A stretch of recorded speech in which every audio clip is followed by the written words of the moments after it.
So what I'm gonna do here is I've got a 3mm sheet of dense white glass from Bullseye, 313. That dense white, it's been around for a while in my shop, and I just decided let's go ahead and use that for this piece. This is 13 by 13 square, just one 3mm piece of glass. And you'll remember in one of my earlier videos that somebody, a viewer, sent me a lot of Vitrigraph, which was so sweet of them. And in that video, I'll link to that video right up here. Click that link if you want to go watch that. I said, you know what, this was so sweet, and I'm going to pay it forward. I was going to do something nice with this piece.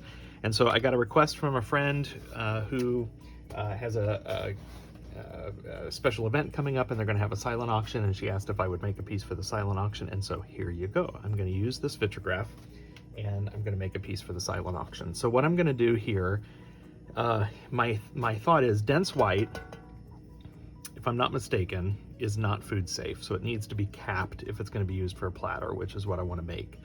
So I think I'm going to fire this at a full fuse with my Vitrigraph on it, but only 3mm to try to get it nice and smooth. I'm going to fire it hot and hold it, and hopefully then I will cap it with clear as my second layer, and that capping on a second firing will make that food safe. Dense white 313 is also prone to forming devitrification, so I'm anticipating that might happen when I do a full fuse of this the first time around, and so that clear hopefully will take care of that and address that as well.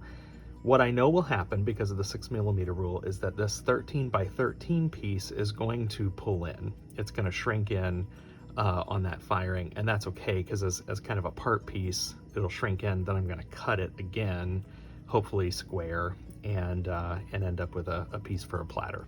So what you'll see here, my process is going to be, I'm going to mark the center point on this piece of glass, and then what I think I'm going to do from a design perspective is maybe even that. I might find something a little bit smaller, but I'm going to put a circle in the middle, and then I'm going to take the Vitrigraph and in a variety of different colors, and I'm going to tack it down, probably using one of my favorite adhesives in the shop, which is just plain old hairspray, like a bottle of White Rain hairspray.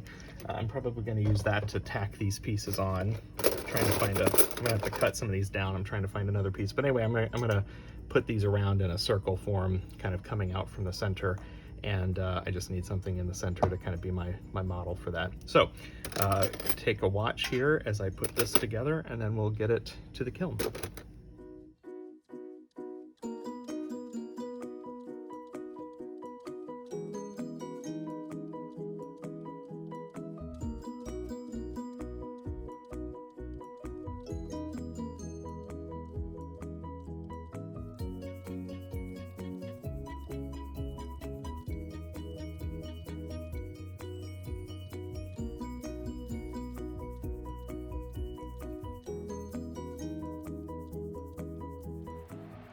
Okay, so here we go.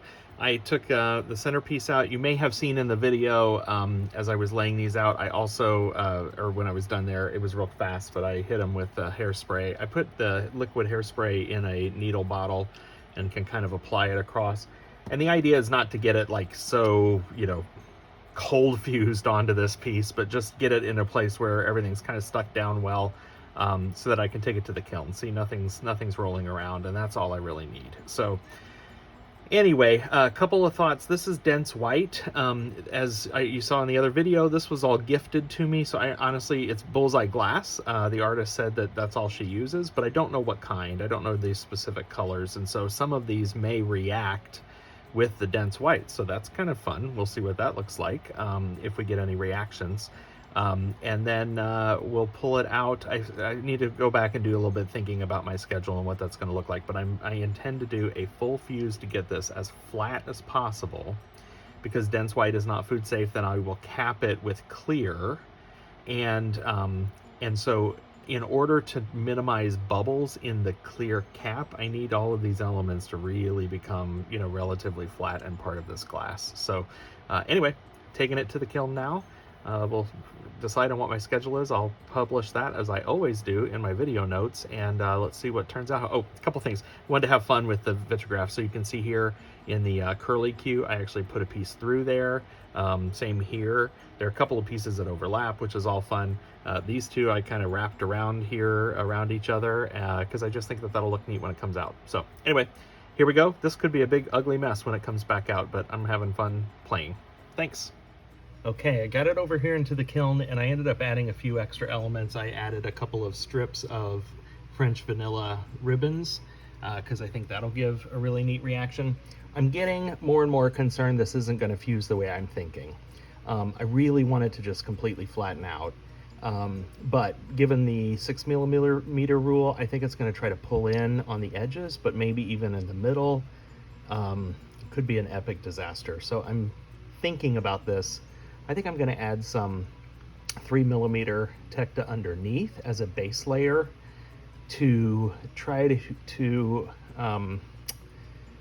I don't know, try to ensure success, and then maybe dust it with clear powder and then refire. So anyway, I'm just thinking through this a little bit.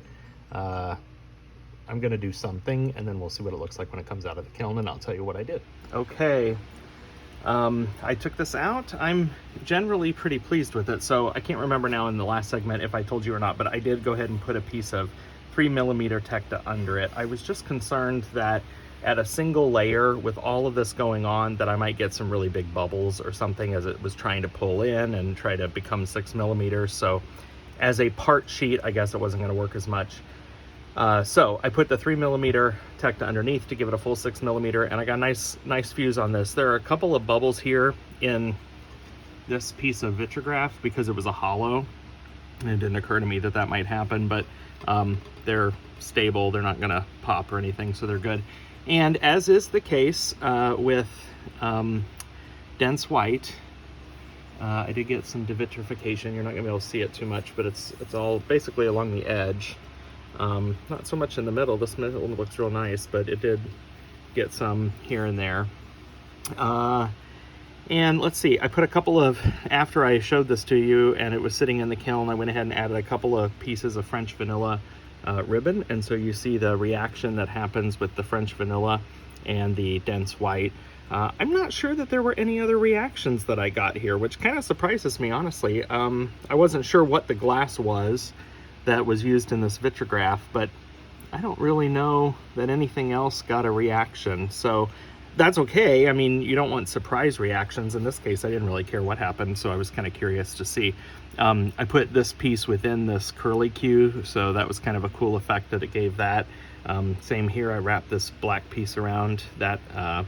It was almost a bulb, really. That looked kind of cool. So anyway, now what? What I think I'm going to do next is about to get my workout. I'm going to get a diamond pad, and I'm going to rough up the whole thing, trying to take some of this devitrification off. Then I'm going to give it a really good layer of clear powder and take it down to another full fuse. So stand by to see what it looks like after it comes out then. Thanks. Okay, I got a workout. It is so hot in my Texas garage, but I took a 60 grit diamond pad to that just to knock it back. A couple of things. One thing I forgot to mention the last time was there was a little bit of a bump out right there where this piece was close to the edge, and it created something that wasn't quite level. So I used my handy dandy modified lap grinder that I featured in previous videos and got that flat. And then when I took the hand pad to it, these bubbles, this one and these three right here, all popped. So I thought that they were relatively stable, but they weren't. So that's okay though. That actually makes me feel a little bit more confident going into the next fusing. So I just cleaned them out really well and roughed up this whole piece, cleaned it extremely well, and now I'm going to dust it with powder.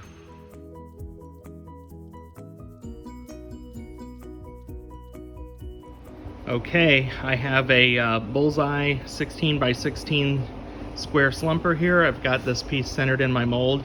Firing schedule recommended by Bullseye to slump this is 300 degrees an hour to 1160, and then hold for just 5 minutes. I like that top temp. We'll do that. We'll do the 5-minute hold. I'm sure that'll do the trick. I'm going to go a little slower than 300 just because there's a lot going on in this glass, and it's white, and white is notoriously difficult. So I'm probably going to go more like 200 degrees an hour. So here we go. Okay, so here's the finished piece. It is large and in charge, and I love it. So we've got a really nice slump on it, and I think this is going to be a great piece for the charity auction. I did go really slow on my slump.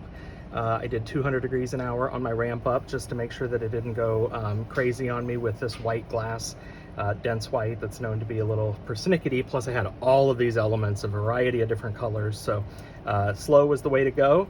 I got a great slump. I'm very pleased. And that's it. If you enjoyed this project, you know, pay it forward. Do something kind for somebody. Remember the story of this Vitrigraph. It was given to me out of the generosity of somebody's heart, and now I've turned it into something that I'm gonna pay it forward for a charity auction. So subscribe to my channel and get more videos like this. I've got some other projects coming soon. In fact, you can probably hear the kiln clicking away in the background. Take care, everybody. Bye-bye.